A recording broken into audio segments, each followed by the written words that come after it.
Okay, Bismillahirrahmanirrahim. Assalamualaikum warahmatullahi taala wabarakatuh.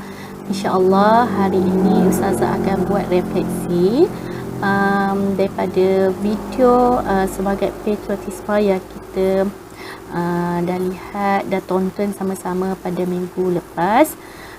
InsyaAllah pada hari ini Ustazah akan buat rumusan lah apa yang kita faham dan apa yang pelajar perlu terapkan dalam diri apa itu patriotisme ya. Okey, insya-Allah nanti boleh lihatlah kenapa institusi raja semakin dirancang. Nanti boleh lihat pada slide-slide yang Ustazah dah sediakan, insya-Allah. Jom lihat.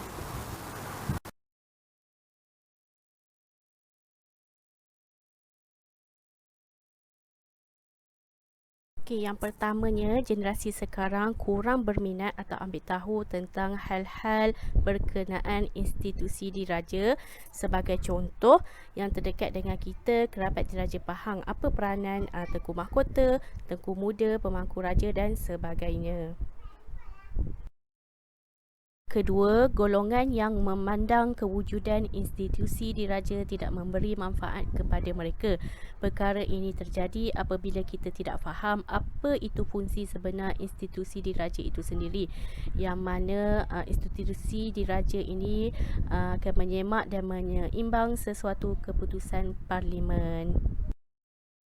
Ketiga, wujudnya anasir luar kerajaan yang ingin meruntuhkan institusi diraja. Hal ini sebenarnya telah berlaku sejak dahulu lagi yang melibatkan politik kerana ianya menghadkan kuasa ahli parlimen dalam menggubal undang-undang.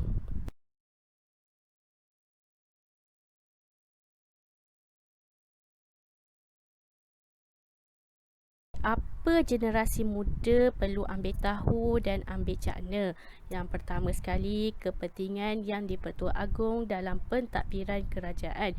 Yang mana yang di-Pertua Agong merupakan ketua dalam semua sistem dalam kerajaan, hanya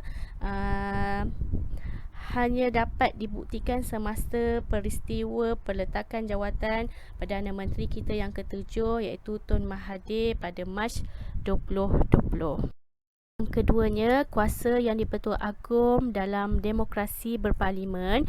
Yang di-Pertua Agong berhak meluluskan atau menolak usul ahli-ahli Dewan Parlimen walaupun mendapat majoriti 2/3 parlimen, terutama sekali yang melibatkan isu bangsa Melayu dan Islam.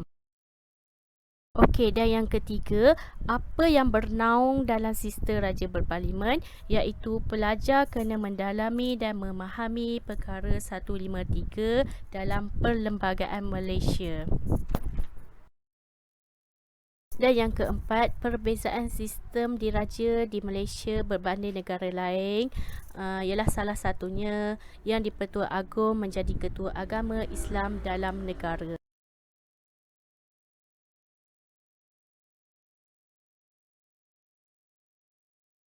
Okey, jadi apa itu kesan dan manfaat kepada rakyat dengan mengamalkan sistem raja berparlimen dalam negara kita ini? Antaranya, mengukuhkan perpaduan antara kaum, yang mana perpaduan antara kaum ini telah dibentuk setelah terjadinya peristiwa berdarah pada tarikh 13 Mei 1969 yang mana melibatkan antara kaum Melayu, Cina dan India. Lalu akibat peristiwa itu wujudlah rukun negara yang kelima, iaitu kesopanan dan kesusilaan. Memastikan pentadbiran dan pemerintahan kerajaan adil dan telus kerana wujud peranan institusi diraja yang menyemak dan menyeimbang sesuatu keputusan parlimen yang memberi manfaat kepada rakyat atau sebaliknya. Kembangan ekonomi negara apabila sesuatu kerajaan itu gagal menguruskan negara dan menjurus kepada kesejahteraan ekonomi, yang di-Pertua Agong berhak membubarkan parlimen.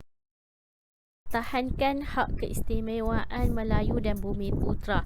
Contoh mudahnya yang boleh difahami, agama persekutuan ialah Islam, yang mana perkara ini membolehkan kita menguruskan hal-hal ehwal agama Islam secara rasmi, seperti contoh wujudnya Menteri Agama yang mana Menteri Agama ini tidak wujud tidak wujud dalam sistem kerajaan republik kerana pentadbiran kerajaan dan haiwan agama adalah perkara yang berasing. Baik, Alhamdulillah, Ustazah harap setelah apa yang telah diperkongsikan, pelajar-pelajar semua lebih bersemangat untuk kita sama-sama lebih mendalami apa itu perkara 153, kerana perkara 153 itu adalah perkara yang mempertahankan kita sebagai bangsa Melayu dan juga agama Islam. Okey, kerana kalian semua merupakan pemimpin di masa hadapan, jadi Ustazah harap sangat kalian lebih dan juga perlu mendalami apa itu dia perkara 153. InsyaAllah selepas ini Ustazah harap anda semua boleh buat video refleksi berdurasi 2 ke 3 minit dan boleh hantar ke Telegram Ustazah. Baik, insyaAllah. Assalamualaikum warahmatullahi wabarakatuh.